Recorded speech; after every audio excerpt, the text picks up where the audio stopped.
साथियों, इस वीडियो में हम सिंधु घाटी सभ्यता के बारे में पढ़ेंगे। सिंधु घाटी सभ्यता का विस्तार कितना था, सिंधु घाटी सभ्यता किन क्षेत्रों में फली फूली, सिंधु घाटी सभ्यता किन किन देशों में पाई जाती है, उसका व्यापार किन किन के साथ था, किन किन देशों के साथ था, किन सभ्यताओं के साथ उसका व्यापार था, ये सारा कुछ हम इस वीडियो में पढ़ेंगे। दूसरी बात यह है कि ये जो टॉपिक्स हैं इनको पढ़ने के बाद, सिंधु घाटी सभ्यता के इस टॉपिक को पढ़ने के बाद उसी से रिलेटेड एमसीक्यू भी हैं, यानी बहुविकल्प भी है उसी से रिलेटेड। तो जितना हमने पढ़ा है फिर उसको हम सॉल्व करके देखेंगे बहुविकल्प में कि हमें कितना याद रहा। देखिए, किसी भी टॉपिक को पढ़ने का जो सही तरीका होता है वो ये होता है कि आप सबसे पहले टॉपिक पढ़िए, थ्योरी पढ़िए, और थ्योरी पढ़ने के बाद जो भी उससे रिलेटेड बहुविकल्प हैं उनको सॉल्व कीजिए। चाहे वो पीवाईक्यूज हो, पुराने वर्षों में आए हुए किसी एग्जाम के क्वेश्चंस हो, उनको आप सॉल्व करिए। और जब आपको लगता है कि हाँ बहुत अच्छे से आप सॉल्व कर पा रहे हैं तो समझ लीजिए आपने उस टॉपिक को बहुत अच्छे से और बहुत ध्यान से पढ़ा है। लेकिन अगर आप नहीं कर पा रहे हैं तो उसका मतलब यह है कि आपके पढ़ने में कहीं ना कहीं कोई दिक्कत हो रही है। तो चलिए आइए, सबसे पहले हम सिंधु घाटी सभ्यता के कुछ टॉपिक पढ़ते हैं और उन्हीं टॉपिक से रिलेटेड बहुविकल्प सॉल्व करेंगे और ये देखेंगे कि कितने बहुविकल्प हम सॉल्व कर पा रहे हैं। तो चलिए आइए देखिए, सबसे पहले इसमें एक टॉपिक है जिसका नाम है सिंधु सभ्यता का विस्तार। मतलब एक बहुविकल्प दिया है एक, सबसे पहले सिंधु सभ्यता का विस्तार सामान्यतः किस आकार का है। ठीक है, यानी जो सिंधु सभ्यता थी पूरी, उसका जो आकार है वो कैसा है, वृत्ताकार है, वर्गाकार है कि त्रिभुजाकार है। तो चलिए इस क्वेश्चन का आंसर मैं आपको बता देता हूं। अगले जो क्वेश्चन हैं वो हम फिर साथ में करते हैं। ठीक है, तो इसका जो आंसर है वो है त्रिभुजाकार। ठीक है, कैसा आकार है, इसका आकार है त्रिभुजाकार। ठीक है, सिंधु घाटी सभ्यता का। अब इसको थोड़ा सा डीप पढ़ते हैं, पहले इसकी थ्योरी पढ़ेंगे उसके बाद इसके बहुविकल्प सॉल्व करेंगे। तो चलिए आते हैं। देखिए, सिंधु घाटी सभ्यता पढ़ने का जो सही तरीका है वो आप देख लीजिए इधर। देखिए, सबसे पहले हम थ्योरी पढ़ेंगे सिंधु घाटी की सभ्यता। सिंधु घाटी की सभ्यता को समझने के लिए, सिंधु घाटी की सभ्यता को समझने के लिए हमें कुल कुछ टॉपिक हैं जिनको हमें बहुत ध्यान से देखना है।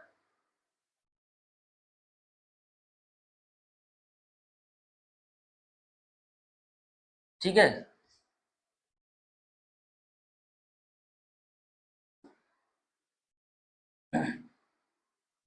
देखिए सबसे पहले जब हम सिंधु घाटी सभ्यता पढ़ेंगे तो सबसे पहले हम पढ़ते हैं इसकी भूमिका, यानी सिंधु सभ्यता की भूमिका क्या है। ठीक है, उसके बाद हम पढ़ते हैं उत्पत्ति, यानी सिंधु सभ्यता की जो उत्पत्ति हुई है वो किस तरह से हुई है, उसके पीछे मत क्या है, वजह क्या है, वो पढ़ते हैं हम। उसके बाद पढ़ते हैं हम उसका कार्यकाल। कार्यकाल मतलब कब ये सभ्यता फली फूली। ठीक है, नेक्स्ट पढ़ते हैं हम उसका विस्तार, यानी सिंधु सभ्यता का विस्तार कितना है, कहां से कहां तक फैली है, कितने किलोमीटर में फैली है, उसके बारे में हम पढ़ते हैं। उसके बाद हम पढ़ते हैं सिंधु सभ्यता के महत्वपूर्ण स्थल। महत्वपूर्ण स्थल, महत्वपूर्ण स्थल मतलब जैसे आपने सुना होगा हड़प्पा, मोहनजोदड़ो, कालीबंगा, चंद्रमुद्रो, ये सिंधु सभ्यता के बहुत महत्वपूर्ण स्थल हैं और अक्सर एग्जाम्स में सबसे ज्यादा क्वेश्चन इस वाले टॉपिक से पूछे जाते हैं सिंधु सभ्यता के। ठीक है, वो जो स्थल हैं वो कहाँ पाए गए, कौन से कंट्री में पाए गए, और दूसरी बात यह है कि वो किस नदी के किनारे वो शहर बसे हुए थे, स्थल बसे हुए थे, इसके बारे में क्वेश्चन आता है। उसके बाद आता है इसकी जो सामाजिक कंडीशन थी, मतलब समाज कैसा था, सामाजिक स्थिति। ठीक है, इसकी सिंधु सभ्यता की सामाजिक स्थिति मतलब किस तरह से लोग रहते थे, उनके सामाजिक कंडीशन क्या थी, सामाजिक हालात क्या थे, उसके बारे में हम पढ़ेंगे। ठीक है, साथ में इसके कल्चर के बारे में और पढ़ते हैं, संस्कृति के बारे में, यानी उसकी सामाजिक और सांस्कृतिक हालात, मतलब उस टाइम पे किस तरह के वो फेस्टिवल मनाते थे, किस तरह के त्योहार उनके हुआ करते थे, या किस तरह से उनका रहन सहन था, वेशभूषा कैसे थी, कपड़े कैसे थे, इन सब के बारे में सामाजिक और संस्कृति वाले पॉइंट में हम पढ़ेंगे। इसके बाद पढ़ेंगे हम सिंधु सभ्यता की राजनीतिक हालात, यानी कि राजनीतिक स्थिति, राजनीतिक स्थिति, सिंधु सभ्यता की राजनीतिक स्थिति के बारे में पढ़ेंगे। उसके बाद हम पढ़ेंगे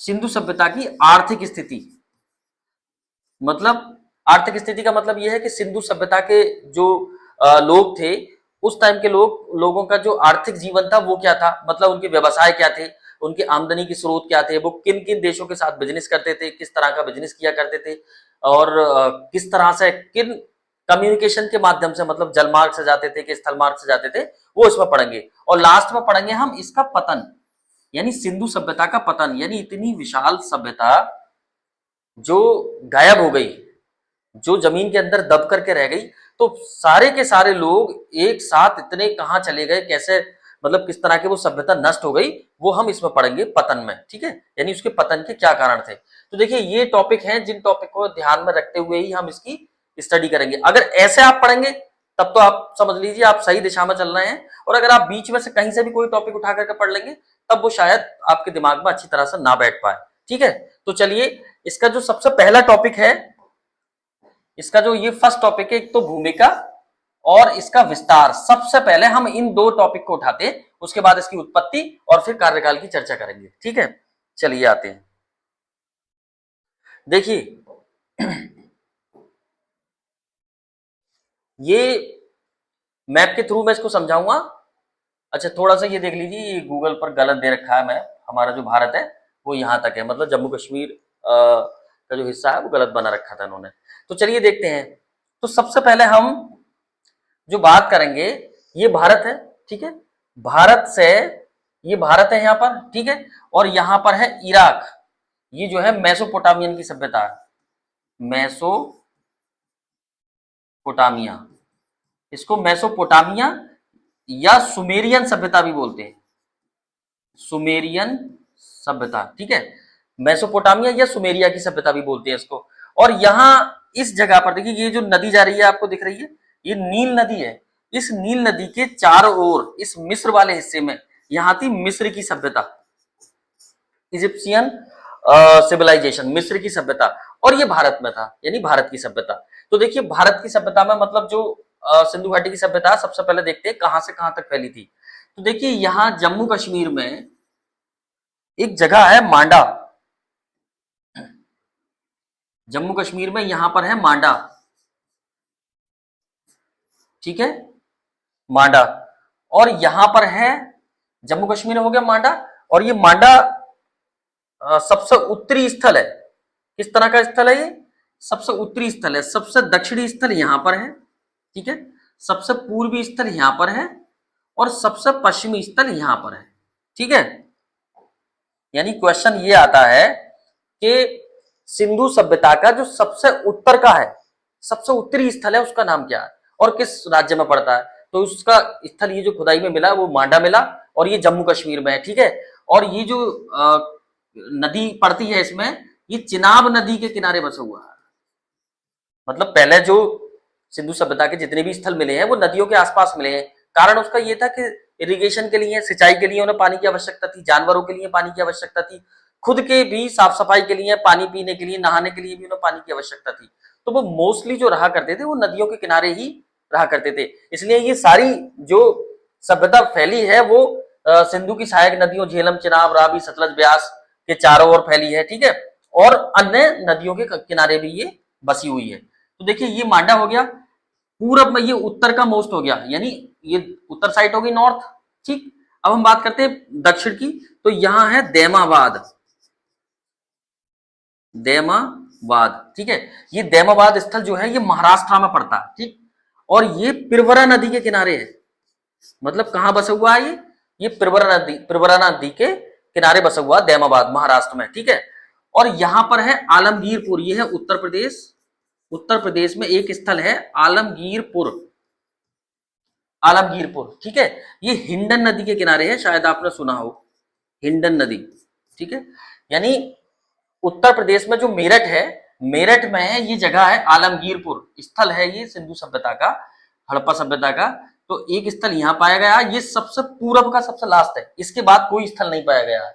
इसका मतलब ये है कि अगर हम बीच भारत से लाइन इस तरह से खींच रहे हैं तो उधर का हिस्सा पूरब भारत, पूर्वी भारत, और इधर का हिस्सा पश्चिमी भारत। तो सिंधु सभ्यता जो फैली है वो पूरी की पूरी पश्चिमी भारत में फैली हुई है, ठीक है। तो आप देख लीजिए, उत्तर में मांडा, दक्षिण में दैमाबाद, और यहाँ पर आलमगीर, मेरठ, ठीक, पूरब में। अब हम बात करते हैं इस वाले हिस्से की। तो ये जो हिस्सा है, ये हिस्सा है बलूचिस्तान। बलूचिस्तान मतलब ये जो जगह है,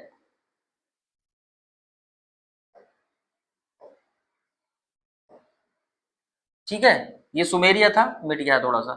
ये जो जगह दिख रही है आपको, ये वाली, ठीक है, ये पाकिस्तान का एरिया है, मतलब यहां से लेकर के ये सब पाकिस्तान है। तो पाकिस्तान का ये वाला हिस्सा, यहां से लेकर के यहां तक का हिस्सा जो है, ये दक्षिणी, ये बलूचिस्तान है पूरा, ये बलूचिस्तान है। तो बलूचिस्तान के दक्षिणी हिस्से में, इस वाले हिस्से में एक स्थल पाया गया है, उसका नाम है, मैं रेड सी लिख देता हूं उसका नाम है सुतकांगडोर। कौन सा पाया गया? सुतकांग डोर, सुतकांगडोर, ठीक है। यानी सुतकांगडोर किस नदी के किनारे है? ये है दास्क नदी के किनारे, दास्क। अब देख लीजिए, चारों स्थल आपको मिल गए, चारों कोने के, सिंधु सभ्यता के चारों कोने के स्थल आपको मिल गए। मांडा सबसे बेस्ट का, यानी वेस्ट का जो स्थल है वो कौन सा है?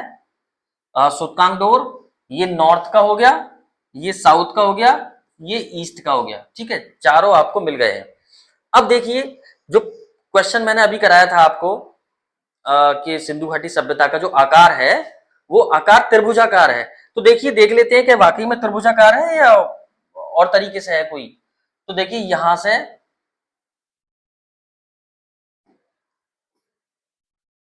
देखिए, यहां से स्टार्ट हुआ यहां तक, ठीक, उसके बाद ये आलमगीरपुर मिला, और ये आ गया देमाबाद, और इसके बाद ये मिल गया यहां पर। तो देखिए किस तरह की आकृति हो गई, किस तरह की आकृति हो गई। देखिए, ये ट्रायंगल टाइप की आकृति हो गई। आप इसको इस तरह से ऐसे करके देख लीजिए, ये हल्का सा ऐसे करके ले लीजिए, यहाँ पर किस तरह की आकृति हो गई, ये ट्रायंगल। इसलिए कहते हैं कि सिंधु सभ्यता का जो आकार है वो त्रिभुजाकार है। तो उसको ध्यान रहेगा, आई थिंक आपको, आप देख लीजिए, यहां से ये त्रिभुजाकार हो गया। अब इसमें एक बात और आती है कि अगर हम इसके टोटल एरिया की बात करें, इसका जो टोटल एरिया है उसकी अगर हम बात करें, तो देखिए, यहां से मांडा से लेकर के देमाबाद तक इसकी जो कुल दूरी है वो है 1400 किलोमीटर। ध्यान ध्यान दीजिए, आप देखिए कितने बीच में ये फैली हुई है सभ्यता, मतलब कोई छोटी मोटी कोई गांव या छोटा सा शहर नहीं है, ये बहुत बड़ी सभ्यता है। यहां मांडा से लेकर के देमाबाद तक 1400 किलोमीटर तक फैली हुई है। अगर हम इसकी वेस्ट की, यहां से और यहां तक आलमगीरपुर की, यानी वेस्ट से ईस्ट किनारा मिलाएं, तो हम देखेंगे कि ये 1600 किलोमीटर है, ठीक है। इसका मतलब यह है कि अगर इस तरह से क्वेश्चन आ जाता है कि सिंधु सभ्यता में उत्तर से दक्षिण का विस्तार ज्यादा है या पूरब से पश्चिम का विस्तार ज्यादा है, तो आप देख लीजिए कि विस्तार जो ज्यादा है, जो विस्तार ज्यादा है वो वेस्ट से ईस्ट के बीच में ज्यादा विस्तार है, 1600 किलोमीटर है। अच्छा, एक चीज और आप ध्यान दीजिए, देखिए यहां से लेकर के यहां तक, ये दिख रहा है आपको, ये वाला एरिया, ये वाला एरिया आपको दिख रहा होगा, ये वाला, ये, ठीक है, ये वो एरिया है जो सिंधु सभ्यता का समुद्र से टच है। ये पूरा अरेबियन सी है, अरब सागर है, ठीक है, यहीं से, यहीं के थ्रू भी व्यापार होता था, मतलब समुद्री जो व्यापार होता था वो यहीं से होता था। तो देखिए, ये एरिया टच है, ये ब्लैक जो मैंने बनाया है, इसकी जो कुल जो दूरी है वो है 1300 किलोमीटर। इसका मतलब ये है कि सिंधु सभ्यता के अगर समुद्री रास्ते की बात करें, समुद्री क्षेत्रफल की बात करें, तो समुद्री क्षेत्रफल 1300 किलोमीटर है। अब आप इसको एक बार और ध्यान से समझ लीजिए, उत्तर से दक्षिण सिंधु सभ्यता का जो लंबाई है वो कितनी है? 1400 किलोमीटर। वेस्ट से ईस्ट 1600 किलोमीटर। और अगर समुद्री लाइन की बात करें, समुद्री विस्तार की बात करें, तो वो है 1300 किलोमीटर, ठीक है। चलिए आगे बढ़ते हैं।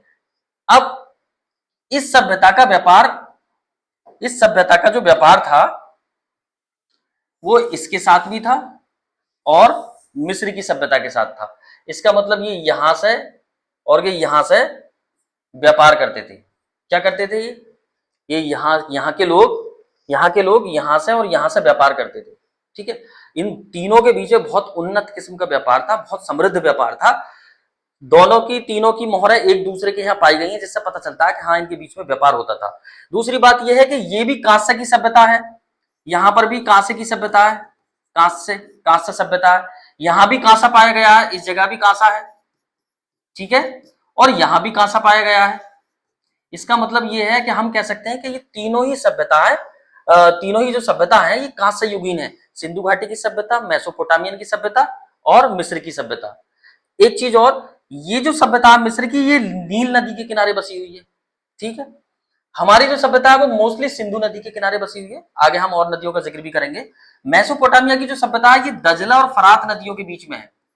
दजला और फरात, दजला फरात नदियों की जो बीच की घाटी है, मतलब जो एरिया है उपजाऊ एरिया, वहां पर मेसोपोटामिया या सुमेरिया की सभ्यता फली फूली है, ठीक है। तो यहां से इनका एक जो व्यापार था वो बड़ा उन्नत किस्म का व्यापार था। एक चीज और ध्यान दीजिए कि जब यहां से लोग व्यापार करने जाते थे तो ये जो जगह दिख रही है आपको बहरीन, ये बहरीन की जगह है। इसको, बहरीन को दिलमुन बोलते हैं, ठीक है।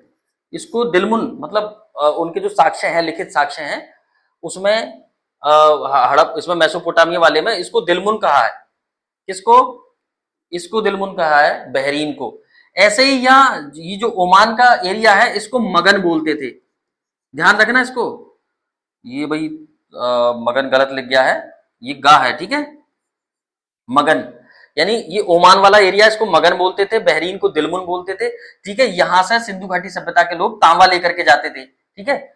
मतलब यहां से तांबा लेकर के जाते थे और यहां से टिन लेकर के जाते और तांबा और टिन को मिला करके ये कांसा बना देते थे, ठीक है। इसलिए तीनों सभ्यताओं को कांसे का ज्ञान था, इसलिए कांस्य युगीन सभ्यता कहलाती है। चलिए अब हम आगे बढ़ते हैं, हमने इसका क्षेत्रफल पढ़ लिया है, अब इसको आगे देखते हैं आगे, ठीक है। चलिए मैं एक चीज और बता देता हूं आपको।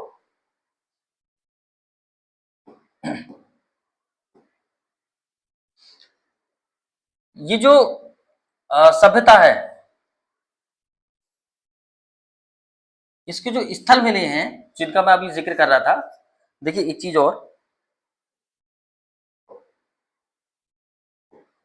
जैसे ये स्थल मिले हैं यहाँ पर, जैसे ये सुतकांगडोर है यहाँ पर, ठीक है। ये वही बलूचिस्तान है, ये बलूचिस्तान का एरिया जिसमें अभी फिलहाल में लड़ाई चल रही है, मतलब ये आजाद होना चाह रहे हैं पाकिस्तान से, और देखते हैं क्या रहता है आगे, ठीक। तो यहाँ सुतकांगडोर है, इससे पहले और भी हैं यहाँ दक्षिणी बलूचिस्तान में। जैसे कि यहाँ की बात करें, यहाँ से एक स्थल है यहाँ पर, एक यहाँ पर है, ठीक है, एक यहाँ पर है, मैं इसके नाम लिख देता हूं।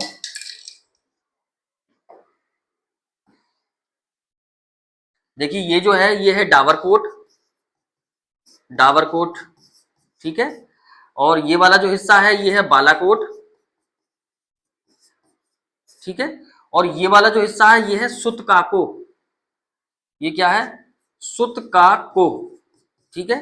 ये तीनों ही, ये सब डाबरकोट, बालाकोट, सुतकाको, सुतकांगडोर, ये दक्षिणी बलूचिस्तान के एरिया है, मतलब पाकिस्तान में लगते हैं, ठीक है। इसके ऊपर और भी हैं पाकिस्तान में, जैसे कि मोहनजोदाड़ो है, ठीक है, चनूदड़ो है, ये सब वही है, ठीक है, सिंध में। चलिए आगे देखते हैं।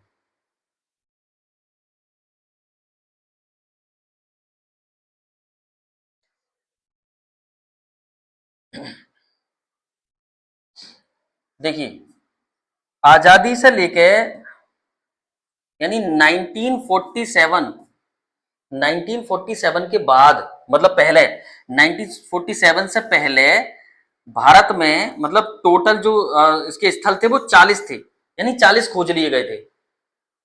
ध्यान दें आप, 1947 से, क्योंकि इसका जो उत्खनन शुरू हुआ है, खुदाई जो शुरू हुई है, वो जो शुरू हुई है वो इससे हुई है 1921 से, दयाराम साहनी से।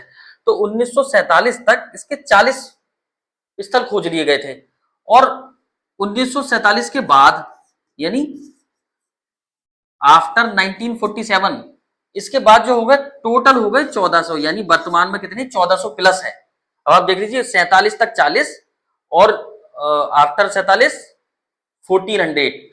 इस टाइम जब ये 47 था, मतलब 40 स्थल थे, तो इनका जो टोटल क्षेत्रफल था वो था 12,99,600 स्क्वायर किलोमीटर। कितना? देखिए इन 40 का, यानी पूरी तरह से सिंधु सभ्यता नहीं खोजी गई है स्थलों को, तो उस टाइम इसका आकार 40 का कितना था, 12,99,600। और जब ये 1400 हो गए तो 1400 का जो आकार हो गया वो हो गया 20 लाख स्क्वायर किलोमीटर। यानी अगर अब आपसे कोई पूछता है तो कितना एरिया है इसका, सिंधु सभ्यता का 20 लाख स्क्वायर किलोमीटर का क्षेत्रफल है। अब लगा लीजिए कि कितनी बड़ी सभ्यता थी उस जमाने में। और अकेले अकेले जो ये सभ्यता है, ये वाली, जो सिंधु सभ्यता है वो इस सभ्यता, इन दोनों को अगर मिला दिया जाए, इसको और इसको अगर दोनों को मिला दिया जाए तो ये इससे 12 गुना ज्यादा है। नहीं समझे? चलिए मैं बताता हूं। देखिए देखिए, जो हमने अभी सभ्यता पढ़ी है, सिंधु सभ्यता, सिंधु घाटी की जो सभ्यता है वो मिस्र की सभ्यता प्लस मेसोपोटामिया की सभ्यता, मिस्र की सभ्यता और मेसोपोटामिया की सभ्यता का 12 गुना है। अब लगा लीजिए इन दोनों को मिला भी लेना तब भी ये 12 गुना ज्यादा है। अब आप लगा लीजिए सिंधु घाटी की सभ्यता उस टाइम की भी सर्वश्रेष्ठ, अपनी समकालीन सभ्यताओं से भी सर्वश्रेष्ठ सभ्यता थी, ठीक है, 12 गुना। लेकिन अगर केवल इसकी बात करें, केवल अगर इसकी बात कर लेते हैं मिस्र की, तो मिस्र से 20 गुना ज्यादा बड़ी थी। कौन? सिंधु घाटी सभ्यता।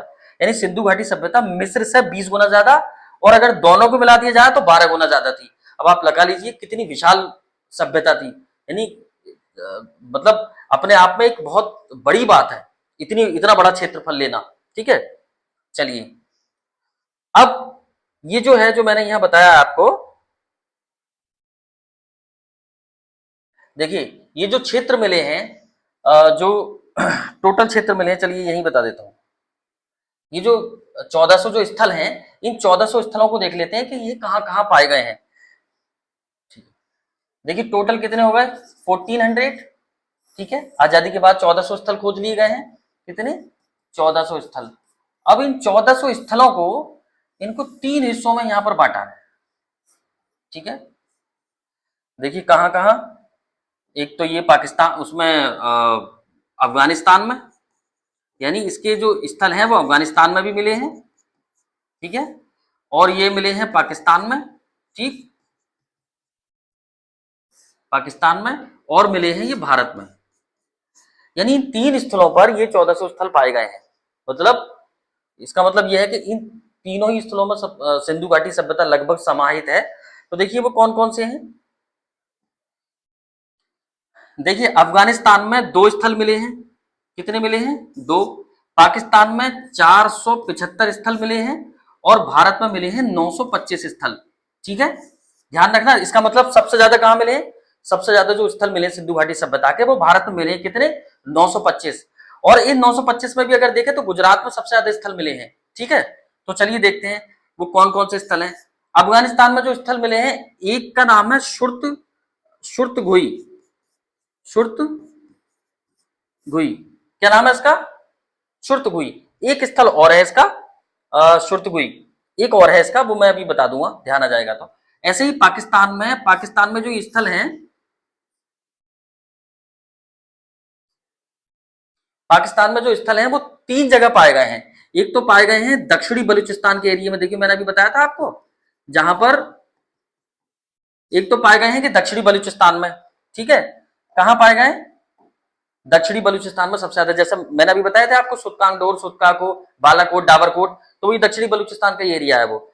और जो स्थल पाए गए हैं पाकिस्तान में, ये पाए गए सिंध प्रांत में, ठीक है। सिंध प्रांत में, जैसे मोहनजोदड़ो है, चनूदड़ो है, ये सिंध प्रांत में पाए गए हैं, ठीक। और जो पाए गए हैं, ये पाए गए हैं पंजाब में। अब ये पंजाब कौन सा वाला है? ये पंजाब वो है जो पाकिस्तान का पंजाब है, ठीक है। तो इस तरह से इन 3 जगहों पर मुख्यतः ये स्थल पाए गए 475, तो दक्षिणी बलूचिस्तान, सिंध प्रांत और पंजाब प्रांत में। भारत की अगर हम बात करें तो भारत में कई राज्यों में ये पाए जाते हैं, जैसे कि जम्मू कश्मीर, ठीक है, जम्मू कश्मीर में पाए गए हैं, ठीक। और जम्मू कश्मीर, पंजाब, भारत वाला जो पंजाब है, ठीक है। इसके बाद हरियाणा में स्थल मिले हैं, ठीक है। राजस्थान में स्थल मिले हैं, यूपी में स्थल मिले हैं, ठीक है। और यूपी के बाद गुजरात में स्थल मिले हैं। कहां मिले हैं? गुजरात में, ठीक है, गुजरात में मिले हैं। और ये मिले हैं महाराष्ट्र में। यानी ये वो स्टेट हैं जहां पर हमारे जो ये 925 स्थल है वो इनमें पाए जाते हैं, जिसमें कि गुजरात में सबसे ज्यादा पाए जाते हैं, ठीक है। तो आई होप आप समझ गए होंगे कि ये जो 1400 स्थल आजादी के बाद से हमने खोजे हैं वो ये वाले हैं, ठीक है। अब चलिए आगे बढ़ते हैं कि जो सिंधु घाटी की सभ्यता है वो, उनके नाम क्या क्या है। कभी कभी आपने देखा होगा कोई इसको हड़प्पा की सभ्यता बोल रहा है, कोई बोल रहा है कांस्य की सभ्यता, कोई बोलता है सरस्वती की सभ्यता। तो आइए जानते हैं उसके पीछे वजह क्या है। चलिए, तो सिंधु घाटी सभ्यता के अन्य नाम, अन्य नाम, देखिए मुझे ध्यान नहीं रहा, आप स्क्रीनशॉट ले सकते हैं चाहे तो, या चाहे तो लिख सकते हैं, कॉपी पेन लेकर के बैठ सकते हैं आप, ठीक है। तो इसके अन्य नाम कौन कौन से हैं वो देख लेते हैं।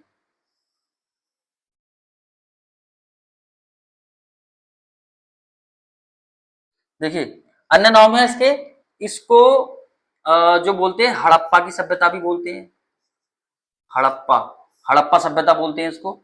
और इसका एक नाम है सिंधु घाटी की सभ्यता, जैसा कि मैं पढ़ाता हुआ आ रहा हूं, सिंधु घाटी सभ्यता, ठीक है। हड़प्पा सभ्यता, सिंधु घाटी सभ्यता। एक नाम है इसका सरस्वती की सभ्यता, देखिए ध्यान रखिए, सरस्वती सभ्यता या सिंधु सरस्वती की सभ्यता ही बोलते हैं, ठीक है। एक और खासियत है इसकी कि यहां पर प्रथम नगरीय क्रांति हुई, प्रथम नगरीय क्रांति, मतलब प्रथम नगरीय क्रांति का मतलब यह कि सबसे पहले जो शहर का मतलब एक ध्यान गया, या सबसे पहले शहर का जो उत्पन्न हुए थे वो यहीं हुए थे, प्रथम नगरीय क्रांति, इसलिए इसलिए इसको बोला जाता है, ठीक है। दूसरी बात यह है कि जो प्रथम नगरीय क्रांति है, अब इसको एक एक करके पढ़ेंगे हम, ठीक है। इसका हड़प्पा, और एक नाम और है इसका कांस्य की सभ्यता, कांस्य की सभ्यता। कितने नाम हो गए देखिए इसके, इनको इतने नामों से जाना जाता है, हड़प्पा की सभ्यता, सिंधु घाटी की सभ्यता, सरस्वती की सभ्यता, प्रथम नगरीय क्रांति भी इसको बोलते हैं, और कांस्य की सभ्यता भी इसको बोलते हैं। अब इनके नाम कैसे कैसे पड़े हैं, इनके बारे में आइए विस्तार से जानते हैं। देखिए थोड़ा सा लंबा सा तो टॉपिक लगेगा आपको, मगर यकीनन अगर आपने इसको पढ़ लिया, उसके बाद इसके बहुविकल्प आपने सॉल्व कर लिए, तो फिर ये आपके दिमाग में स्मृति के रूप में छप जाएगा, ठीक है। कोई भी एग्जाम आपका बचेगा नहीं, वो चाहे कैसा भी हो, मेंस हो, प्री हो, कुछ भी हो। चलिए देखते हैं हड़प्पा का नाम इसका किस तरह से पड़ा। देखिए बात है 1826 की, 1826 की बात है। एक व्यक्ति थे जिनका नाम था चार्ल्स मेसन, चार्ल्स मेसन, ठीक है। चार्ल्स मेसन, सबसे पहले इन्होंने देखा कि एक टीला है, इन्होंने देखा क्या एक टीला है और उस टीले पर ईंटें हैं। किसने देखा, चार्ल्स मेसन ने देखा कि टीला है और उस टीले पे कुछ ईंटें पाई गई हैं। इन्होंने देख लिया, ठीक, लेकिन देखने के बाद भी कोई इस पर प्रतिक्रिया नहीं हुई। ये नहीं कि इस पर कोई उत्खनन शुरू हो जाए, कोई इसको खुदाई शुरू हो जाए ताकि पता करें कि ये ईंटें कहां से रही हैं। तो सबसे पहले अगर ये क्वेश्चन आता है कि सबसे पहले किसका ध्यान गया, तो सबसे पहले जो ध्यान गया था वो चार्ल्स मेसन का गया था। कब गया था, 1826 में। इन्होंने बताया कि एक टीला है, वहां से ईंटें निकल रही हैं, ठीक है। उसके बाद क्या होता है, 1853 से 56 के बीच में, 1853 से 56 के बीच में एक ट्रेन की पटरियां बन रही थी, मतलब लाइन बिछाई जा रही थी। कहां, लाहौर से लेकर के पाकिस्तान, लाहौर से लेकर के कराची के बीच में, कराची, देखिए दोनों पाकिस्तानी स्थल है। इसमें क्या खोदी जा रही थी, इसमें मतलब रेलवे लाइन बिछाई जा रही थी इस तरह से, ठीक है। अब होता क्या है कि ये जो टीला था, ये टीला यहां पर, ठीक है, ये जो टीला था इसमें ईंटें थी, ठीक है। ये जो काम चल रहा था ये कनिंघम के नेतृत्व में चल रहा था। किसके नेतृत्व में, कनिंघम, एक कनिंघम थे, कनिंघम महोदय, कनिंघम, ठीक है। कनिंघम महोदय के नेतृत्व में रेलवे लाइन बिछाई जा रही थी, तो ये उसके हेड थे काम के। तो यहां दो भाई, एक का नाम था जॉन ब्रंटन, जॉन ब्रंटन, और दूसरे का नाम है विलियम ब्रंटन, विलियम ब्रंटन, ठीक है। ये ध्यान रखना, ये देखियो 1853 और 56 का जो टाइम काल है ये लॉर्ड डलहौजी वाला टाइम काल है। आपने ध्यान होगा कि आपको कि भारत में सबसे पहले रेलवे लाइन बिछाने का जो श्रेय जाता है वो डलहौजी को जाता है, तो ये वही टाइम है। उसी टाइम भारत में, क्योंकि ये वाला एरिया भी सब भारत का ही एरिया था, तो रेलवे लाइन बिछाई जा रही थी, रेलवे लाइन एक जाल टाइप का बनाया जा रहा था। तो यहाँ जो हेड थे कनिंघम थे, ये दो भाई जो थे यहां से ईंटें निकाल करके इस टीले से ईंटें निकाल करके यहां बिछा रहे थे।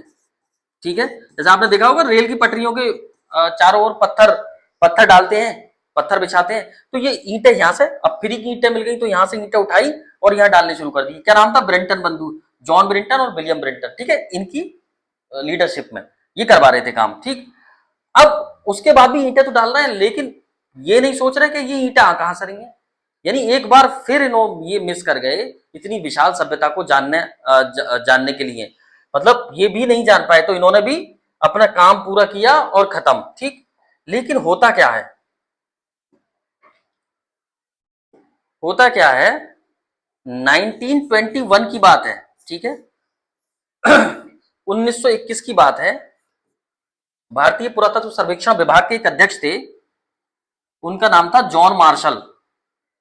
जॉन मार्शल, जॉन मार्शल, ये अध्यक्ष थे, भारतीय पुरातत्व सर्वेक्षण विभाग के अध्यक्ष थे ये। ठीक है, इनकी अध्यक्षता में काम शुरू हुआ। इनके हेल्पिंग के लिए आए दयाराम साहनी। कौन आए? दयाराम साहनी। ठीक है, इनको जिम्मेदारी सौंपी गई उस टीले की खुदाई करने के लिए। ठीक है, इन्होंने टीले की खुदाई करी और इन्होंने पाया कि वहां पर एक बहुत विशाल स्थल मिला है जमीन के अंदर, जिसका नाम है हड़प्पा। क्या नाम है उसका? उसका नाम है हड़प्पा। ठीक है, ये है वो हड़प्पा। उन्होंने देखा ये जो हड़प्पा था ये रावी नदी के किनारे था और मतलब करंट में ये मोंटगोमरी जिला है पाकिस्तान में, वहां पर है ये स्थल। तो अब ये क्वेश्चन बन गया कि 1921 में दयाराम साहनी ने हड़प्पा टीले की खोज करी, हड़प्पा स्थल की खोज करी। ठीक है, यानी यहां पर ध्यान गया, देखिए कितनी दिनों बाद 1826 में जाकर के खुदाई करी और इस टीले के बारे में पता लगाया। किसने? दयाराम साहनी ने। कहां पर? ये कौन सी नदी के किनारे है? ये हड़प्पा है रावी नदी के किनारे। कहां पर? मोंटगोमरी जिला पाकिस्तान। ठीक है, रावी नदी के किनारे। चलिए आगे बढ़ते हैं। तो यहां इस तरह से इसकी खोज हो गई। अब सिंधु घाटी सभ्यता, अब इसी के नाम पर इसका नाम पड़ा हड़प्पा, क्योंकि पहला जो स्थल था खुदाई में, जो पहला स्थल मिला वो हड़प्पा मिला, उसी के नाम पर सिंधु घाटी सभ्यता का नाम हड़प्पा सभ्यता भी पड़ गया। अब आती है बात सिंधु घाटी की सभ्यता कैसा पड़ा। तो आपको पता ही है कि सिंधु घाटी की सभ्यता जो नाम पड़ा है वो, क्योंकि ये सारी जो नदी है, ये मानसरोवर तिब्बत से नदी निकलती है, सिंधु नदी, इंडस रिवर। वहां एक जो ग्लेशियर है वो पिघलता है, उसका पानी मानसरोवर में आता है, मानसरोवर झील से वो पानी जब आगे बढ़ता है तो सिंधु के रूप में भारत में होता हुआ, ठीक है, और वो चला जाता है पाकिस्तान को। तो उसकी जो सहायक नदियां वो सिंधु घाटी की झेलम, चिनाब, रावी, सतलज, ब्यास, इन्हीं नदियों के किनारे ये सभ्यता फली फूली है सिंधु घाटी की। ठीक है, तो इसीलिए सिंधु घाटी सभ्यता के चारों ओर उसके शुरुआती स्थल मतलब मिले हैं खुदाई में, तो इसलिए इसको सिंधु घाटी की सभ्यता भी बोलते हैं, क्योंकि सिंधु नदी के किनारे ये सभ्यता फली फूली थी। नाम आता है सरस्वती की सभ्यता क्यों कहते हैं? तो देखिए सरस्वती की सभ्यता जो बोलते हैं उसको इसलिए बोलते हैं क्योंकि जैसे मैंने बताया कि एक नदी तो इधर को निकल गई इस तरह से। ये कौन सी नदी है? सिंधु। ये सिंधु नदी। एक नदी इस तरह से आ जाती है, ये है गंगा। ठीक है, अब इन दोनों नदियों के बीच में एक स्थल है मतलब सिंधु नदी पाकिस्तान में चली गई, गंगा नदी इधर को मतलब गंगोत्री ग्लेशियर से होती हुई उत्तराखंड, उत्तर प्रदेश, बिहार होती हुई ये बंगाल की खाड़ी में गिर जाती है। इन दोनों नदियों के बीच में एक नदी और थी यहां पर, जिसका नाम था सरस्वती की नदी। सरस्वती। कौन सी नदी थी? सरस्वती। ठीक है, कौन सी नदी थी? सरस्वती। इस सरस्वती नदी, देखिए जैसे मैंने अभी आपको बताया कि टोटल जो थे 1400 स्थल थे। कितने थे? 1400। इन 1400 में से 1100 स्थल अकेले इस नदी के आसपास मिले हैं, सरस्वती के। देखिए बड़ी बात है कि 1400 स्थलों में से 1100 स्थल इस नदी के आसपास मिले हैं, सरस्वती के। हालांकि ये नदी अब विलुप्त हो चुकी है, एक विंसन नाम की जगह है, वहां जाकर के ये विलुप्त हो गई ये नदी। हालांकि कहा जाता है कि घग्गर नदी जो है ये सरस्वती का ही एक दूसरा नाम है। तो इस नदी के किनारे बहुत ज्यादा स्थल मिलने की वजह से इसको सरस्वती सभ्यता भी बोलते हैं। आ गई होगी आई होप आपके समझ में। ठीक है, बड़ी बात है कि 1400 में से 1100 स्थल यहां पर मिले हैं। प्रथम नगरीय क्रांति, देखिए जैसा कि आप जानते हैं कि सिंधु घाटी सभ्यता पहला नगर है। सिंधु घाटी सभ्यता में नगरों का उत्थान हुआ है। वैसे जो 1400 स्थल खोजे गए हैं, लेकिन 1400 में से केवल 7 स्थलों को ही नगरों की संज्ञा दी जाती है। या तो इसमें गांव है या अर्धनगर है जो पूरी तरह से नगर नहीं हुए, लेकिन ये 7 जो है ये बड़े नगर कहलाते हैं, जैसे कि मोहनजोदड़ो, हड़प्पा, कालीबंगा, चनूद्रो और सुत्तांगडो। ये जो है ये बड़े शहर हैं, बड़े स्थल हैं। आई होप आप समझ गए होंगे। ठीक, अगर हम बात करें तो ये अकेले जो मोहनजोदड़ो था, अकेले मोहनजोदड़ो में उस वक्त 30 से 40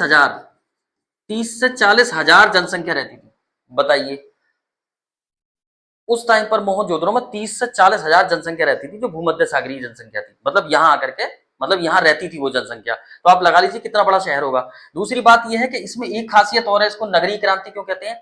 अगर हम मेसोपोटामियन सभ्यता की बात करें तो मेसोपोटामियन सभ्यता में जो ईंटें मिली हैं, वहां के जो घर बने हुए हैं वो कच्चे घर बने हुए हैं, लेकिन सिंधु सभ्यता के घर जो बने हुए हैं वो पक्की ईंटों के बने हुए हैं। यहाँ पर जो ईंटें थी, ईंटों में भी विविधता थी, कुछ ईंटें वर्गाकार पाई जाती थी, कुछ वक्राकार ईंटें पाई जाती थी। इसका मतलब ये है कि ईंटों में विविधता थी। इसका मतलब यह है कि यहाँ का जो भवन निर्माण जो व्यवस्था थी बहुत शानदार थी। दूसरी बात यह है कि यहाँ पर जो सड़कें हैं एक चौराहे के रूप में है, मतलब चौराहे का मतलब यह है कि क्रॉस रोड भी पाए गए हैं। 10 मीटर का यहाँ पर क्या पाया गया है, एक राजपथ पाया गया है। मतलब रोड जो थे वो समकोण पर थे, मतलब बिल्कुल सीधे रोड थे, ठीक है, चौड़े रोड थे। और उसके जो मेसोपोटामिया के जो रोड थे वो कैसे भी थे, मतलब कोई रोड ऐसे जा रहा है, कोई इधर को चला गया, कोई इधर चला गया, मतलब उसका जो नगरीय उसका जो सिस्टम था वो अच्छा नहीं था, इसलिए वो ग्रामीण सभ्यता कहलाती है। इसके जो रोड थे वो समकोण पर काटते थे, नालियां ढकी होती थी, जल निकास की प्रणाली जो थी वो बहुत शानदार मानी गई है। जैसे मोहनजोदड़ो में एक ग्रेट बाथ स्नानागार पाया गया है, तो उसमें पानी निकलने की व्यवस्था, उसमें पानी डालने की व्यवस्था, स्वच्छ पानी उसमें डाला जाता था। दूसरी बात यह कि साफ सफाई के साक्ष्य यहाँ से मिले हैं।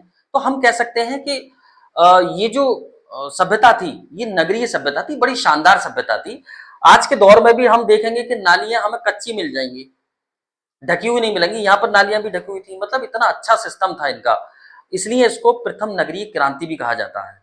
आई होप आप समझ गए होंगे। ठीक है, अब आगे बढ़ते हैं। कांस्य की सभ्यता क्यों बोलते हैं इसको। कांस्य की सभ्यता बोलने की इसकी वजह यह है कि जैसे आपको पता है कि पहले हमें पत्थरों का ज्ञान था, ठीक है, वो पाषाण काल में हमने पढ़ा पत्थरों का ज्ञान। पत्थरों के बाद हमने तांबा पढ़ा, ये प्रथम धातु था जिसको हमने यूज किया सॉरी तांबा यूज किया, इसको हमने ताम्र पाषाण काल में हमने पढ़ा है इसको, तांबा, ठीक है। तांबे के बाद फिर क्या हुआ, इन्होंने तांबा प्लस टिन, यानी मेसोपोटामियन से और दूसरे उनसे ये टिन का आयात करते थे, जैसे मगध से तांबा लाते थे। और इन दोनों धातुओं को मिलाकर के यानी तांबा और टिन को मिलाकर के इन्होंने एक नई धातु बनाई जिसको बोलते हैं कांसा। ठीक है, तो इस कांसे की वजह से, यानी कांसे का ज्ञान इन लोगों को था, तो इसकी वजह से इसको कांस्य युगीन सभ्यता या कांसे की सभ्यता भी कहते हैं। आ गया होगा आपके समझ में। तो देखिए इस तरह से इस सभ्यता का नाम पड़ा है। देखिए बहुत अच्छे से, अगर आप चाहें तो उसके स्क्रीनशॉट ले सकते हैं। ये जो सभ्यता है कभी कभी पूछ लेता है कि सिंधु घाटी सभ्यता, सरस्वती सभ्यता, इसके नाम है या नहीं, तो आप समझ गए होंगे कि इसके नाम ये किस तरह से पड़े हैं। चलिए आगे बढ़ते हैं।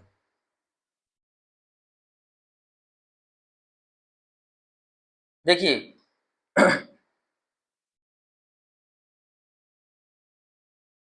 इसके मैं कार्यकाल के बारे में और बता दूं आपको, इसको मैं यहां से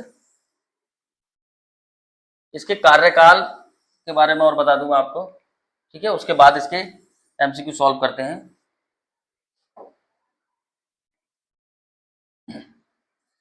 कार्यकाल, देखिए बहुत ध्यान से सुनिए इसका। कार्यकाल मतलब इसका जो टाइम पीरियड था वो क्या था।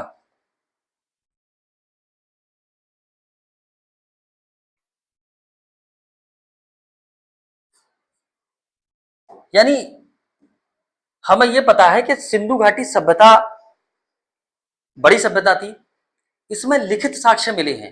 बहुत ध्यान से सुनना, क्वेश्चन आता है कि इसके लिखित साक्ष्य थे इसमें या नहीं, तो हाँ इसमें लिखित साक्ष्य मौजूद थे, लेकिन जो लिखा हुआ मिला है उसको पढ़ा नहीं जा सका है। वो पिक्टोग्राफिकल यानी चित्रात्मक लिपि थी, उसको हम पढ़ नहीं पाए कि उस लिपि का मतलब क्या है, ठीक है।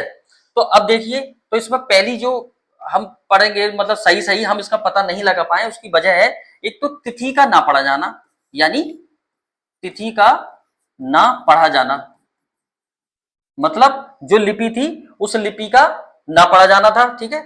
और दूसरा था इसके लंबवत और क्षैतिज उत्खनन में समस्या। ये अभी समझ में नहीं आएगा आपके, तो मैं अभी आपको बता देता हूं।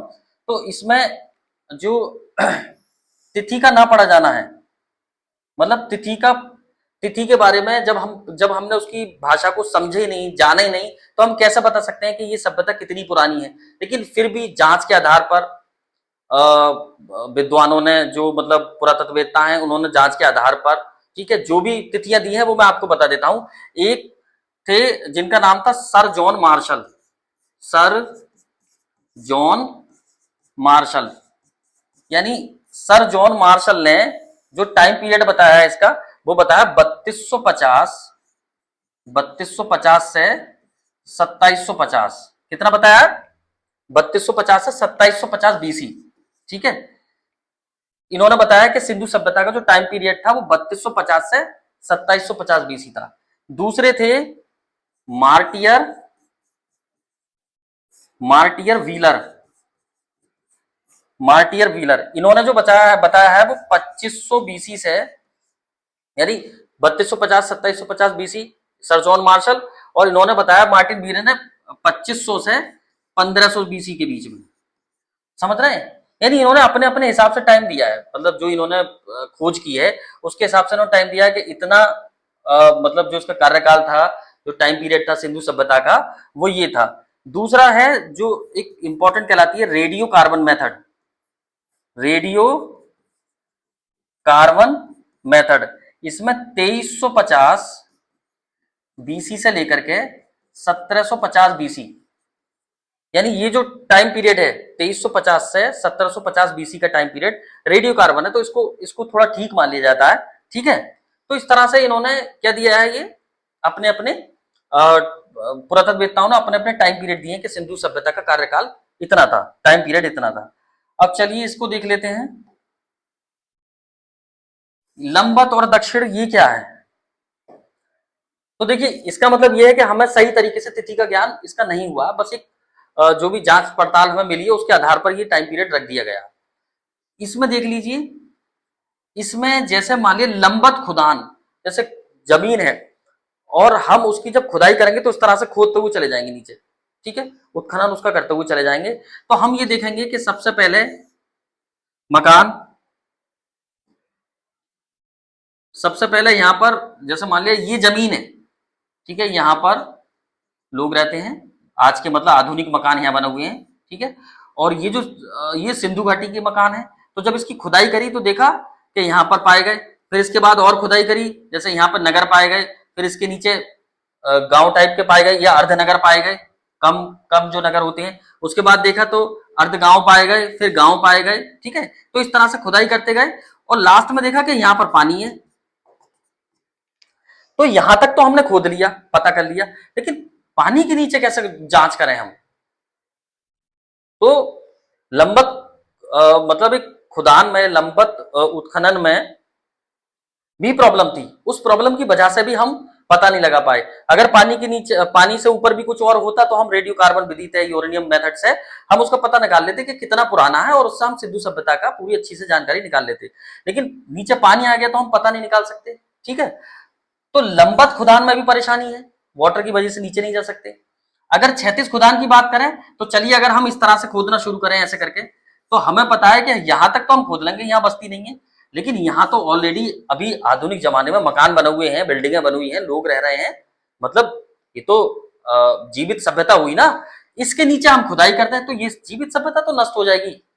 मतलब जहां बिल्डिंग बनी है उसके नीचे तो हम खुदाई नहीं कर सकते ना, पूरी तरह से खोखला नहीं कर सकते। तो हम ना तो लंबत खुदान कर सकते हैं और ना ही क्षैतिज खुदान कर सकते हैं।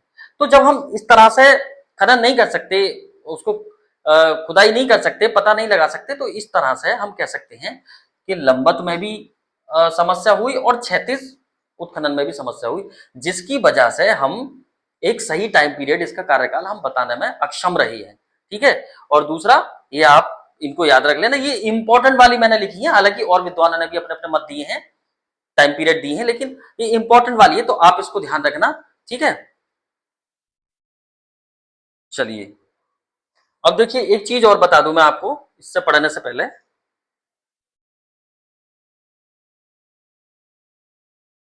ठीक है, इसको मैं हटा देता हूं उसको भी। देखिए उत्पत्ति, इसका जो एक पॉइंट है वो है उत्पत्ति। उत्पत्ति यानी इसकी जो उत्पत्ति है, सबके अलग अलग मत है। कोई कहता है किसी तरह से उत्पत्ति हुई, कोई कैसे उत्पत्ति हुई है। तो इसकी जो उत्पत्ति के तीन मत है, ठीक है, उत्पत्ति के इसके तीन मत है। एक तो है, मतलब विद्वानों के अलग अलग मत हैं, तो तीन तरह के मत में रख रहा हूं यहां पर। एक तो है मेसोपोटामियन, मेसोपोटामियन सभ्यता या सुमेरिया की सभ्यता। दूसरा है ईरानी, ईरानी और बलूचिस्तानी, बलूचिस्तानी, ईरानी और बलूचिस्तानी मत, ठीक है। मेसोपोटामियन, ईरानी और बलूचिस्तानी मत। और एक है सोथो संस्कृति, सोथी संस्कृति, ठीक है। मतलब इसमें यह है कि ये बताना है कि जो उत्पत्ति हुई है सिंधु घाटी सभ्यता की, वो उत्पत्ति के बारे में विद्वानों ने अपने अपने मत प्रस्तुत किए। तो वो तीन तरह के मत हैं। देखिए एक तो मेसोपोटामियन, कुछ विद्वानों का मत है कि इसकी जो सभ्यता मतलब सिंधु सभ्यता जो बनी है वो मेसोपोटामियन वाले लोग वहां गए और वो वहां जाकर के बस गए, इन्होंने सिंधु घाटी सभ्यता की रचना करी है। मतलब ये जनक है, यानी मेसोपोटामिया वाले जनक है हमारी सभ्यता के। तो ये मत किस किस का है? देखिए इसमें मत है गार्डन चाइल्ड, गार्डन चाइल्ड, ठीक है। और एक मत इसके मत के समर्थक हैं क्रेमर, ठीक है। और इसके समर्थक हैं जॉन मार्शल। देखो ध्यान रखना, इनको कभी कभी मिलाने को आ जाता है, जॉन मार्शल। और इसके मत के समर्थक हैं D D Kaushambi, D D Kaushambi, D D Kaushambi है, ठीक है। एक मतलब इसके समर्थक है एच डी संकालिया, ठीक है। यानी ये जो लोग दिख रहे हैं आपको, इन्होंने इसका समर्थन करा है। इनका कहना ये है कि मेसोपोटामियन वाले लोगों ने, ये मेसोपोटामिया के लोग भारत में गए, वहां जाकर के वहां की परिस्थितियों के अनुसार इन्होंने परिवर्तन किया, वहां रहने लगे और एक नई सभ्यता का जन्म लिया जो कि सिंधु घाटी सभ्यता या हड़प्पा सभ्यता कहलाती है। लेकिन हम इसको नहीं मानते हैं। ईरानी और बलूचिस्तान इसका जो है, इसके एक तो हैं रोमिला थापर, रोमिला, रोमिला थापर, ठीक है। ये है इसके कौन, रोमिला थापर, ठीक है। और इसको दिए, इसको जो दिया है, ये दिया है अमलानंद घोष, अमलानंद, अमलानंद घोष, ठीक है। और एक है इसमें आलचिन दंपत्ति, आलचिन दंपत्ति, ठीक है। एक है इसमें DP Agarwal, DP, DP Agarwal, ठीक है। ये वो लोग हैं जिन्होंने अपने अपने मत दिए हैं। इनका कहना है कि मेसोपोटामियन लोग वहां गए, इन्होंने सभ्यता का विकास करा। जैसे कि जो गार्डन चाइल्ड हैं, मतलब ये है क्रेमर हैं, क्रेमर ने कहा है कि 2400 ईसा पूर्व, 2400 ईसा पूर्व मेसोपोटामिया के लोग भारत गए और वहां जाकर के रहने लगे और मतलब एक नई सभ्यता का विकास करा। यानी किसका, सिंधु घाटी सभ्यता का। तो इसका मतलब यह है, इनके अनुसार मेसोपोटामिया के लोग हमारी सभ्यता के जनक हैं, जो कि हम नहीं स्वीकार करते हैं। गार्डन चाइल्ड की बात करें तो गार्डन चाइल्ड ने भी ये सेम ही कहा है, इसी तरह से हुआ है, बस तिथि इन्होंने नहीं दी है। अच्छा, डीडी जो कौशाम्बी हैं, डीडी कौशाम्बी ने ये कहा है कि सिंधु घाटी सभ्यता, सिंधु घाटी सभ्यता और मिस्र की सभ्यता, मिस्र सभ्यता और मेसोपोटामिया, ठीक है। यानी इन तीनों सभ्यताओं का विकास, मतलब जो जनक है, तीनों सभ्यताओं के जनक एक हैं। क्या कहा है इन्होंने कि जनक एक है? क्यों कहा है? यानी सिंधु, मिस्र और मेसोपोटामिया, किसने कहा ये? डीडी कौशाम्बी ने, क्योंकि तीनों के जो जनक हैं वो एक हैं, ठीक। क्यों? क्योंकि तीनों ही जो सभ्यता, मैंने अभी पीछे पढ़ाया था कि तीनों ही सभ्यता कांस्य युगीन है। कहां सा पाया गया है? तीनों ही सभ्यता समकालीन है, एक ही समय की है। तो ये इसलिए कहते हैं कि ये तीनों सभ्यताओं के जब एक ही टाइम की है तो जनक है, जिसको हम स्वीकार नहीं कर सकते, ठीक है। लेकिन ये इनका मत था। एच.डी. संकालिया ने अपना मत दिया। इन्होंने कहा कि बलूचिस्तान में कुछ चबूतरे पाए गए। उन चबूतरों का आकार जो था वो नीचे चौड़े थे और ऊपर इस तरह से पतले थे, ठीक है। मतलब एच.डी. संकालिया ने कहा कि दक्षिणी बलूचिस्तान में उन्हें कुछ चबूतरे मिले और वो चबूतरे नीचे चौड़े थे और ऊपर पतले थे, मतलब संकरे होते गए, ठीक। इसकी तुलना, जो बलूचिस्तान में चबूतरे मिल रहे हैं, इसकी तुलना उन्होंने मेसोपोटामिया के चबूतरों से की। मेसोपोटामिया के जो चबूतरे थे ये कहलाते थे जिगुरत। क्या कहलाते थे ये? जिगुरत। बहुत ध्यान रखना, ये कई बार क्वेश्चन पूछा गया है कि जिगुरत कहां से रिलेटेड है, मेसोपोटामिया से कि सिंधु घाटी सभ्यता से। तो जिगुरत कहां मिले हैं? मेसोपोटामिया में। तो इन्होंने बलूचिस्तान वाले चबूतरों की तुलना जिगुरत से की। यहां पर सीढ़ियां पाई जाती चढ़ने के लिए और यहां पर मंदिर हुआ करते थे, ठीक है। मेसोपोटामिया के लोगों के मंदिर इन चबूतरों के ऊपर ही होते थे, जिसको जिगुरत बोलते थे। तो इन्होंने कहा कि देखो भैया, हमारे यहाँ जो चबूतरे मिले हैं बलूचिस्तान में, सिंधु घाटी में, और मेसोपोटामिया में जो सब चबूतरे हैं यानी जो जिगुरत है वो सेम है। इसका मतलब ये है कि ये इन्हीं लोगों ने जाकर के वो बसाया है, तभी इन्होंने वहां सेम मतलब जिगुरत वालों ने सेम यहाँ सिंधु घाटी सभ्यता में भी ऐसे ही चबूतरे बनाए हैं। इसका मतलब यह है कि ये दोनों सभ्यताओं के जो जनक हैं वो एक हैं। तो क्या लगता है कि इसको स्वीकार करना चाहिए? तो ये स्वीकार करने का विषय नहीं है, क्योंकि अगर मेसोपोटामिया की और सिंधु सभ्यता की तुलना करें तो दोनों में बहुत बड़ा अंतर है। देखिए, अगर सिर्फ इन चबूतरों की से तुलना करके हम कहें कि मेसोपोटामियन के जो लोग थे उन्होंने हमारी सभ्यता का मतलब एक मतलब बनाया, हमारी सभ्यता को बनाया, तो ये गलत है, क्योंकि इनमें डिफरेंस ही बहुत है। एक दो अगर सिमिलैरिटी है तो उससे हम ये नहीं मान सकते कि वो जनक है हमारी सभ्यता के। तो देखिए, जैसे कि मैंने ईंटों का जिक्र किया था कि मेसोपोटामिया में, जैसे ये मेसोपोटामिया में जो वो मिली हैं ईंटें, वो कच्ची ईंटें मिली हैं। सिंधु सभ्यता में पक्की ईंटें मिली हैं। तो अंतर हुआ। मेसोपोटामिया की जो जल निकास प्रणाली थी वो बहुत बदतर ही खराब हालात में थी, जबकि सिंधु सभ्यता की जो मतलब एक जल निकास प्रणाली थी बहुत शानदार थी। मेसोपोटामिया में जो ईंटें मिली हैं वो एक ही तरह की कच्ची मिली हैं, जबकि हमारे यहाँ डिफरेंट टाइप की ईंट्स मिली है, बकराकार मिली है, वर्गाकार ईंटें मिली हैं और पक्की मिली हैं, ठीक है। दूसरी बात, हमारी जो सड़कें थी वो समकोण पर थी, ठीक है। और इनकी जो सड़कें थी वो बेतरतीब थी, कोई सड़क किधर को निकल के जा रही है, कोई सड़क किधर को निकल के जा रही है। वहां सफाई की व्यवस्था नहीं थी मेसोपोटामिया में, हमारे यहाँ सफाई की व्यवस्था थी। तो इतने सारे डिफरेंस भी हैं। तो हम ये नहीं कह सकते कि मेसोपोटामिया सिंधु सभ्यता के जनक है, ठीक है। चलिए, ईरानी ईरानी और बलूचिस्तानी सभ्यता के अकॉर्डिंग जो है, मतलब इनका मानना यह है कि जो बस्तियां थी, कुछ कृषि बस्तियां थी। कैसी बस्तियां? कृषि बस्तियां, जैसे कि नाल, कुल्ली, आमरी। नाल कुल्लू भी बोलते हैं इसको, नाल कुल्लू, कुल्ली, आमरी, ठीक है। ये जो बस्तियां थी, कैसी क्या बस्तियां थी? कृषि बस्तियां थी। तो यहाँ कृषि अच्छी हुई। कृषि अच्छी होने के बाद उत्पादन अच्छा हुआ, सरप्लस उत्पादन हुआ, मतलब यूज करने के बाद जो अनाज बचता है उसको सरप्लस बोलते हैं। अब जब वो बचा तो उन्होंने सोचा कि इसका मतलब व्यवसाय किया जाए, तो वो व्यापार के लिए निकले, सो बेचने के लिए निकले। जब बेचने के लिए निकले तो एक कर सिस्टम का निर्माण हुआ, मतलब टैक्स जो टैरिफ होता है वो बनना शुरू हुआ। जब कर सिस्टम का हुआ तो इसका मतलब यह है कि प्रशासनिक तंत्र भी आएगा कर सिस्टम को हैंडल करने के लिए। तो इस तरह से धीरे धीरे धीरे धीरे नगरों की तरफ को बढ़ने लगे। तो जो ग्रामीण बस्तियां तो वो धीरे धीरे धीरे धीरे नगरों का रूप उन्होंने धीरे धीरे धारण कर लिया। तो इनका जो मत है वो ये है कि धीरे धीरे विकास किया है एक ही जगह रह करके, ठीक है। इनका जो मत है ये विदेशी मत हो गया। ये कैसा हो गया? विदेशी मत। मतलब इनका मानना है कि यहाँ के लोग दूसरी जगह गए, इनका मानना है कि यहाँ के लोग यहीं रुके और यहीं विकास किया। अब सोती संस्कृति क्या है? देखिए, अमलानंद घोष ने, ये जो व्यक्ति है अमलानंद घोष, इन्होंने 1953 में एक संस्कृति की खोज करी जिसका नाम है सोती संस्कृति, और ये खोज करी इन्होंने राजस्थान में, ठीक है। इन्होंने बताया कि सोती संस्कृति, इन्होंने कहा कि सोती संस्कृति जनक है सिंधु घाटी सभ्यता की। हालांकि ये तो राजस्थान में ही है।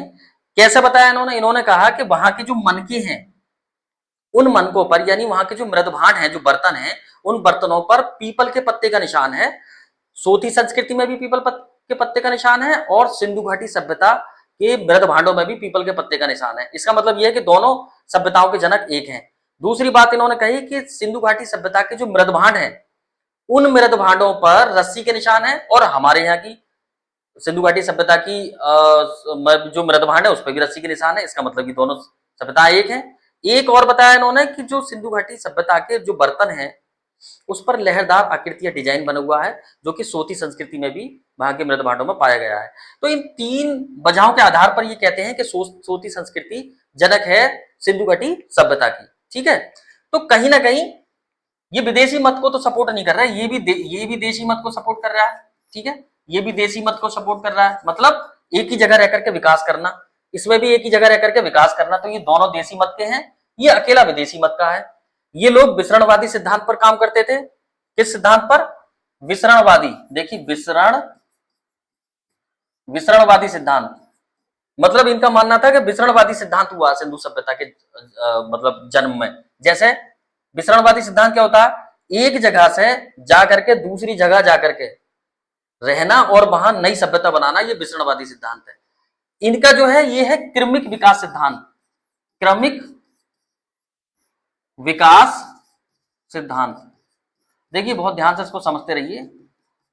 क्रमिक विकास सिद्धांत और विसरणवादी। विसरणवादी आप समझ गए, एक जगह से दूसरी जगह। मेसोपोटामिया के लोग सिंधु घाटी सभ्यता गए, वहां विकास करा और वहां रहने लगे, सिंधु घाटी सभ्यता का निर्माण हुआ। क्रमिक विकास सिद्धांत, एक ही जगह रह करके धीरे धीरे क्रमिक रूप से एक ही जगह रह करके विकास करना और एक नई नगरीय सभ्यता का निर्माण करना, तो ये कहलाता है क्रमिक विकास सिद्धांत।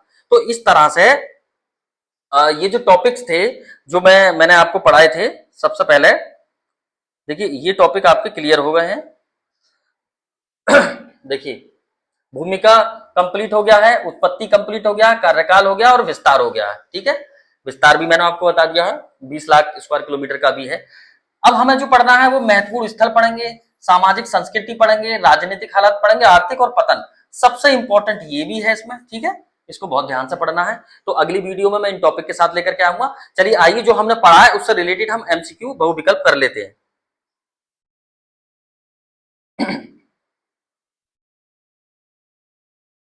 देखिए सबसे पहले देखते हैं। अब देखिए जो आपने पढ़ा है उसमें एक बार देख लीजिए कि आपको कितना याद रहा। ठीक, सिंधु सभ्यता का विस्तार लगभग कितने क्षेत्र में था? कितने क्षेत्र में था बताइए? सिंधु सभ्यता का विस्तार, ये था की बात कर रहे हैं यहाँ, ये नहीं कह रहे हैं कि है। क्या कह रहे हैं? ये था। तो था कितना? 12.5, मतलब ये था, इतना था 12,99,600 स्क्वायर किलोमीटर। ठीक है, ये थोड़ा सा ये कम हो गया। ठीक है, आप ध्यान रखना। तो सी आंसर इसका ठीक है। अभी कितना? 20 लाख स्क्वायर किलोमीटर है अभी मौजूदा हालात में। नेक्स्ट, सिंधु सभ्यता का सबसे उत्तरी स्थल कौन सा है? तो कौन सा है? मांडा। कौन सी नदी के किनारे है? चिनाब नदी के किनारे। मांडा पुरस्थल किस नदी के किनारे है? चिनाब नदी के किनारे। ठीक है, तेजी से लगाते रहिए मेरे साथ साथ। सिंधु सभ्यता का सबसे दक्षिणी स्थल कौन सा है? तो दक्षिणी स्थल है दैमाबाद। कौन सी नदी के किनारे है? प्रवरा नदी के किनारे। दैमाबाद किस नदी के किनारे स्थित है? प्रवरा नदी के किनारे। ठीक है, नेक्स्ट है सिंधु सभ्यता का सबसे पूर्वी स्थल कौन सा है, मतलब उत्तर प्रदेश वाला? तो ये आलमगीरपुर है, हिंडन नदी के किनारे है मेरठ में। आलमगीरपुर किस नदी के किनारे है? हिंडन। ठीक है, नेक्स्ट, सिंधु सभ्यता का सबसे पश्चिमी स्थल कौन सा है, मतलब पाकिस्तान वाला, इधर जो मैंने बताया था। ठीक है, वो कौन सा? सुत्कांगडोर। कौन सी नदी के किनारे है? दास्क नदी के किनारे, दक्षिणी बलूचिस्तान में, पाकिस्तान। नेक्स्ट, सुत्कांगडोर किस क्षेत्र में स्थित था? बलूचिस्तान, यानी दक्षिणी बलूचिस्तान। निम्नलिखित में से कौन सा सिंधु सभ्यता का सबसे उत्तरी स्थल है? ये दोबारा आ गया है क्वेश्चन। मांडा कहां पर है? जम्मू कश्मीर में। ठीक है, निम्नलिखित में से कौन सा सिंधु सभ्यता का सबसे पूर्वी स्थल है? ठीक है, आलमगीरपुर है। नेक्स्ट, सिंधु सभ्यता का व्यापार का मुख्यतः किस प्राचीन सभ्यता के साथ था? तो किसके साथ था? मेसोपोटामियन सभ्यता के साथ। ठीक है, नेक्स्ट, मेसोपोटामिया के अभिलेखों में सिंधु क्षेत्र का किस नाम से संबोधित किया गया? देखिए ये क्वेश्चन पढ़ाने से रह गया है। मेसोपोटामिया में कुछ अभिलेख मिले हैं, लिखित साक्ष्य, तो उसमें सिंधु घाटी सभ्यता को एक नाम से पुकारा गया जिसको बोलते हैं मेलुहा। ये ध्यान रखना, बहुत आया है, ये बहुत इंपॉर्टेंट है। मेलुहा यानी सिंधु घाटी सभ्यता को मेसोपोटामिया के अभिलेखों में क्या नाम दिया गया? मेलुहा। ठीक है,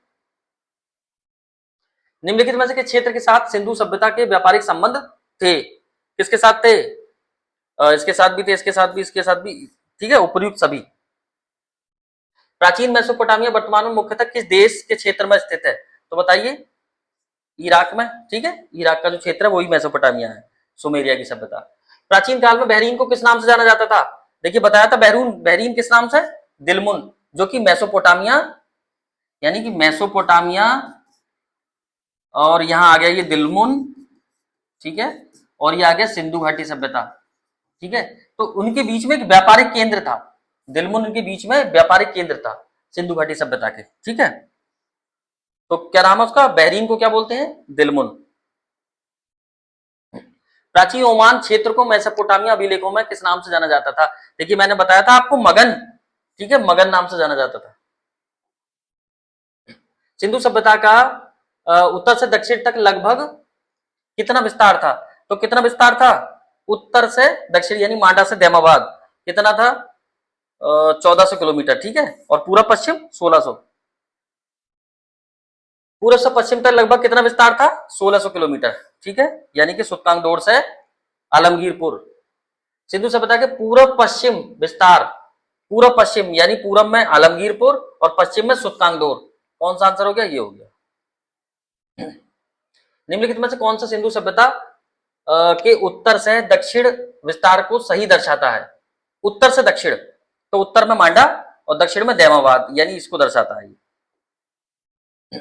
सिंधु सभ्यता का समुद्री विस्तार मुख्यतः किस क्षेत्र में महत्वपूर्ण था? समुद्री विस्तार, तो समुद्री विस्तार देखो, गुजरात भी समुद्र का एरिया है, ठीक है, ये भी ठीक है। और ये क्या? सिंध का तट, ये सिंध की जगह बलूचिस्तान कर लेना, बलूचिस्तान, ठीक है। तो गुजरात और बलूचिस्तान का जो क्षेत्र है वो तटीय क्षेत्र है, अरब सागर वहां मिलता है। निम्नलिखित में से कौन सा स्थल सिंधु सभ्यता के समुद्री व्यापार से विशेष रूप से जुड़ा था? समुद्री व्यापार से लोथल, ठीक है, लोथल ये बंदरगाह है, ठीक है, भोगवा नदी के किनारे है अहमदाबाद में। तो ये जो है ये एक बंदरगाह था, वहां पर यहां से व्यापार होता था समुद्री। सिंधु सभ्यता के समुद्री व्यापार का प्रमुख क्षेत्र कौन सा था? समुद्री व्यापार का प्रमुख क्षेत्र तो कौन सा था? अरब सागर। मैंने बताया था ना कि इधर को अरब सागर है, उधर बंगाल की खाड़ी, तो अरब सागर से मेसोपोटामिया, दिलमुन, बहरीन, ठीक है, मगन यहाँ को जाते थे, और मिस्र को। क्वेश्चन नंबर 26, हड़प्पा सभ्यता की खुदाई का श्रेय किसे दिया जाता है? तो हड़प्पा सभ्यता की खुदाई का श्रेय दिया जाता है दयाराम साहनी को, ठीक है, इन्होंने खोज की थी सबसे पहले स्थल की 1921 में। नेक्स्ट, हड़प्पा की खुदाई किस वर्ष शुरू हुई थी? तो हड़प्पा की खुदाई हुई थी 1921 में शुरू, ठीक है। नेक्स्ट है, हड़प्पा वर्तमान में किस देश में स्थित है? तो हड़प्पा वर्तमान में पाकिस्तान के मोंटगोमरी जिला में स्थित है और रावी नदी के किनारे। सिंधु सभ्यता को किस अन्य नाम से जाना जाता है? तो सिंधु सभ्यता को अन्य नाम से हड़प्पा सभ्यता के नाम से जाना जाता है, ठीक है। नेक्स्ट, देखिए ये सभी वही हैं जो हमने थ्योरी में पढ़े थे। सिंधु सभ्यता किस युग की सभ्यता थी? तो सिंधु सभ्यता कांस्य युगीन थी, क्योंकि तांबा और टिन को मिलाकर के कांसा बनाने का उनको ज्ञान था। नेक्स्ट, चार्ल्स मेसन ने हड़प्पा के अवशेषों का उल्लेख लगभग किस वर्ष किया? तो किस वर्ष किया था चार्ल्स मेसन ने, जो सबसे पहले उन्होंने उसको देखा था, ठीक है। अब उसका उल्लेख कब किया था उन्होंने? 1826 में, ठीक है। नेक्स्ट, चार्ल्स मेसन ने हड़प्पा में क्या देखा था? उन्होंने देखा था ईंटों के टीले। नेक्स्ट, हड़प्पा की ईंटों का उपयोग मुख्यतः किसके निर्माण में किया गया था? रेलवे लाइन बिछ रही थी ना लाहौर से लेकर के कराची के बीच में। 1921 में हड़प्पा की खुदाई किसने की थी? तो 1921 में दयाराम साहनी ने की थी। सर जॉन मार्शल किस संस्था के महानिदेशक थे? सर जॉन मार्शल थे भारतीय पुरातत्व सर्वेक्षण विभाग के अध्यक्ष थे, ठीक है, महानिदेशक थे। सरस्वती सभ्यता नाम किस नदी से संबंधित है? तो जाहिर सी बात है सरस्वती नदी से संबंधित है। नेक्स्ट है, सिंधु सभ्यता और मेसोपोटामिया के बीच किस प्रकार के संबंधों के प्रमाण मिलते हैं? तो किस प्रकार के मिलते हैं? व्यापारिक संबंध थे दोनों के बीच में। नेक्स्ट, मेसोपोटामिया के सीढ़ी नुमा मंदिर को क्या कहा जाता है? तो मैंने बताया था जिगुरत, नीचे से उनके जो चबूतरे थे चौड़े, ऊपर जाकर के संकरे हो गए, यहाँ मंदिर था, ठीक है। मेसोपोटामिया के मंदिर यहाँ होते थे, ये सीढ़ी नुमा होती थी, ठीक है, क्या कहलाते थे? जिगुरत। सिंधु सभ्यता को कांस्य युग की सभ्यता क्यों कहा जाता है? क्योंकि कांस्य के प्रयोग के कारण, ठीक है। नेक्स्ट, हड़प्पा की पहचान के समय भारतीय इतिहास की जानकारी मुख्यतः किस काल से मानी जाती थी? देखिए हड़प्पा से पहले जो भारतीय इतिहास सही तरीके से शुरू होता था वो 1500 ईसा पूर्व यानी वैदिक काल से शुरू माना जाता था, लेकिन उससे पहले से सिंधु सभ्यता की खोज हो गई तो फिर सिंधु सभ्यता से इतिहास माना जाने लगा। सिंधु सभ्यता की व्यवस्थित खोज का प्रमुख दौर किस दशक में शुरू हुआ? व्यवस्थित खोज मतलब सही तरह से, तो 1921 में हुआ था ना, तो 1920 के दशक में। नेक्स्ट, हड़प्पा किस नदी तट के स्थित है? ठीक है, रावी नदी तट पर। मोहनजोदड़ो को किस नदी के तट मतलब पर स्थित है मोहनजोदड़ो? तो यह है सिंधु नदी के किनारे, ठीक है, पाकिस्तान में लरकाना डिस्ट्रिक्ट में है ये, सिंधु में, ठीक है। नेक्स्ट, राखालदास बनर्जी ने 1922 में इसकी खोज करी थी, ये आगे हम पढ़ेंगे। नेक्स्ट है कि भारतीय पुरातत्व सर्वेक्षण का अंग्रेजी में संक्षिप्त नाम क्या है? तो वो क्या है? Archaeological survey of India, ESI। Next question है, सिंधु सभ्यता के प्रमुख नगरों में कौन सा शामिल है? तो प्रमुख नगरों में देखिए पाटलिपुत्र नहीं है, तक्षशिला नहीं है, हड़प्पा है, ठीक है। नेक्स्ट, चलिए बस हो गई। तो देखिए ये जो MCQ है इसकी PDF मैं आपको अपने टेलीग्राम चैनल पर उपलब्ध करा दूंगा। तो देखिए इस तरह से आप पढ़ना सीखिए, पहले थ्योरी पढ़िए, उसके बाद उसी से रिलेटेड उसके MCQ कीजिए, तब वो चीजें आपके लिए बहुत आसान हो जाएंगी। मैं आगे जो भी क्लास लूंगा मैं इसी तरह से लूंगा। अभी सिंधु सभ्यता की बाकी चीजें पढ़ाने को रह गई हैं, ठीक है। जब मैं उसको पढ़ाऊंगा तो पहले थ्योरी पढ़ाऊंगा, उसके बाद उसके MCQ कराऊंगा। तो आप लगातार चैनल पर बने रहिए और अपने नोट्स प्रॉपरली बनाते रहिए।